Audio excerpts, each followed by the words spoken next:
सकाळपासून नांदेड शहरात आणि आज नायगाव आणि बिलोली या दोन्ही मतदारसंघात झाली आहे। याच्यानंतर आता आमच्या चिखलीकर साहेबांचा आणि धर्माबाद या सगळ्या ठिकाणी जाणार आहोत। आम्ही सगळीकडे पाहणी करतात। अतिशय ढगफुटीमुळे पाण्याची हे झालेली आहे आणि अतिवृष्टीमुळे नुकसान भरपूर झालेलं आहे। आम्ही सगळ्या गावातली पाहणी केलेली आहे।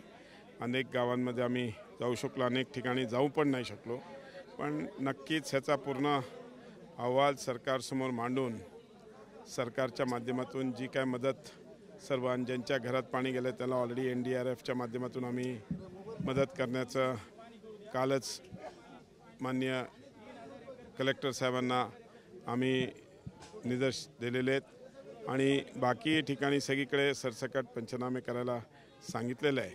आणि मला नक्कीच खात्री आहे की जे रेस्क्यू करून आणलेली मंडळी आहेत, अनेक ठिकाणी रेस्क्यू केलेली मंडळी आहेत, त्या लोकांची आम्ही राहायची व्यवस्था, जेवणाची व्यवस्था केली आहे, औषधांची व्यवस्था केली आहे।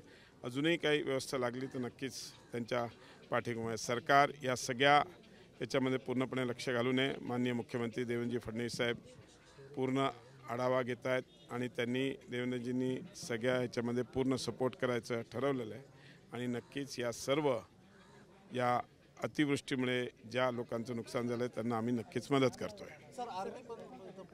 आर्मीचं पण छत्रपती संभाजीनगरहून पॅट्रोलिंग आलेलं आहे। जे रेस्क्यू लागत आहे त्यांना बोटच्या माध्यमातून रेस्क्यू करून आज इकडे आणलेलं आहे।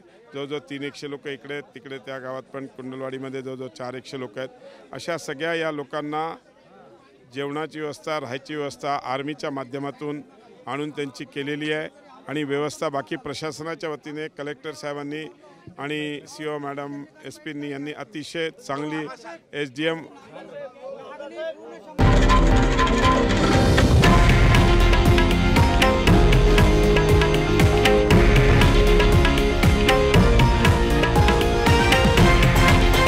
हे आहे देशातील नंबर 1 न्यूज नेटवर्क आणि आपण पाहत आहात TV9 मराठी, एकमेव।